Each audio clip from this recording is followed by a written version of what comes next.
we get into the details of the first progress outcome, I think it'd be good to understand the term computational thinking. It does not necessarily mean coding, it doesn't even need a computer. Computational thinking is a specific thought process that involves formulating problems and their solutions. Now that we can define the term, let's break down this progress outcome. Computational thinking 1 primarily focuses on the adoption of algorithms. So let's use an example. Have your students think about a set of instructions. You could start by asking them to imagine telling their friend how to adjust the height of their bike seat. Their choice of words would be chosen using the vocabulary familiar to them, providing an authentic context. And their friends, the end users. Without really thinking about it, the students would know how to organise the instructions to keep them simple, sequential, and accurate. These instructions are basic algorithms, a series of steps that leads to successful execution. However, we shouldn't imagine that the instructions, or algorithm, will be perfect the first time. Sometimes it may take a few attempts to ensure the desired outcome is achieved. In computational thinking, we would need to debug by making sure that the sequence of instructions in the algorithm is correct.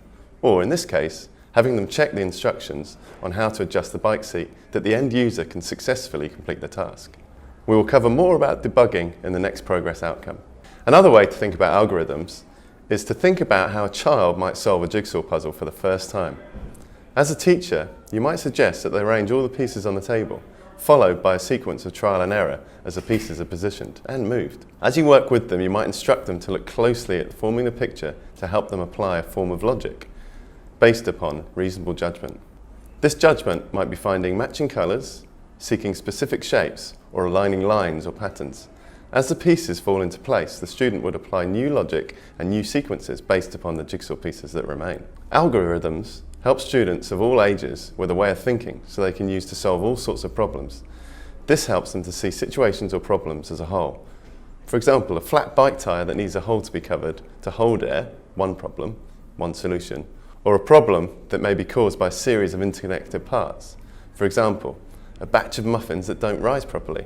This might need some analysis to determine, was it a missing ingredient, such as a forgotten egg, too little baking powder, or overbeating? One problem, but many possible solutions.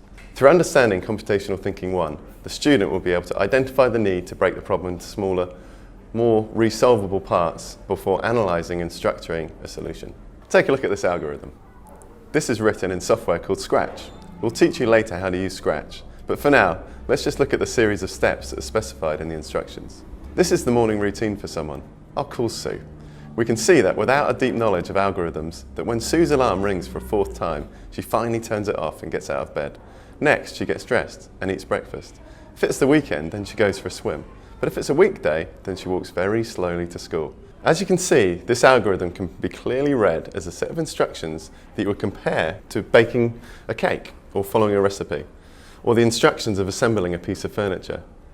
Actually, I think having an algorithm to tell me how to assemble furniture will be much easier than the diagrams we normally get to decipher. One of the main jobs of computers is to perform tasks for us. For example, they may allow us to play a computer game, work out the cost of a holiday, or even apply different filters to a digital photograph. Now, in all of these examples, the computer is following a list of step-by-step instructions to complete a task. Now, in computing, we call these lists of instructions an algorithm. We often use algorithms in real life to show someone how to do something. And it's important to explain every single step in the sequential order so there is no confusion at all. Imagine a tourist just showed up in Auckland. They want to get from the Sky Tower to the ferry building, but they have no idea where to go. We can provide them a list of directions, which is a type of algorithm.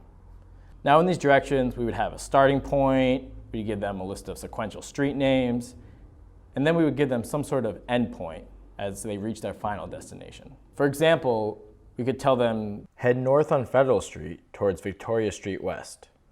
Then you'll turn right onto Victoria Street West. After that, you're going to turn left onto Albert Street, and then continue on a lower Albert Street. Finally, you're going to turn right onto Key Street, and the ferry building will be located right on the left-hand side. Now that you have an understanding of algorithms, now you can begin creating them on your own. Now don't worry, don't panic. We're not going to be using them in programming just yet. We're actually just going to be looking at algorithms to solve a paper-based problem. In this activity, you'll be creating an algorithm to navigate a map that includes a variety of difficult obstacles, like fire-breathing dragons, treacherous mountains, and some kororo that have had too many fermented berries. Our friend Himi is located in the bottom left corner, and your goal is to direct him to the green flag. Himi only speaks in the language of symbols, like left, up, right, and down. So we must devise a way to get Himi to the green flag while avoiding the obstacles. On a piece of paper, you can have students write out the sequential symbols or instructional words for Himi. What you'll realise is there's no right answer, but a range of different answers, each with individual interpretation of the best solution. Coding is no different. Each individual coder will devise their own way to write the best code or instructions to solve a problem. So in this activity, we'd create the following algorithm. Right, right, right, right, up, right, right, right, up, left, up, right. So there you go.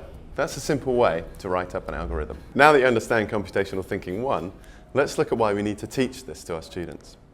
Computational thinking involves solving problems, designing systems, and understanding human behaviour. It draws on the concepts fundamental to computer science. It does not mean sitting at a computer. Most importantly, as teachers, we need to understand that it doesn't matter if your students pursue medicine, farming, music, logistics, retail, or sport. The future of all professions will need a deep understanding of computational thinking. Even today, we're using AI, artificial intelligence, predictive analytics, and sensor-based feedback. Our students will enter industries that include agri-tech, biotech, food tech, creative tech, and we've barely even got started. Just imagine the changes we'll see in the next 10 years when our primary school students leave high school. What we need to fully appreciate is that computational thinking is not about having every student know how to code or to write programs in languages like C++ or Java or JavaScript. It's not about adopting to the very latest in augmented reality, robotics or machine learning. Computational thinking will be as commonplace in the future as the structure of literacy and numeracy. It will be foundational in every sector, including education.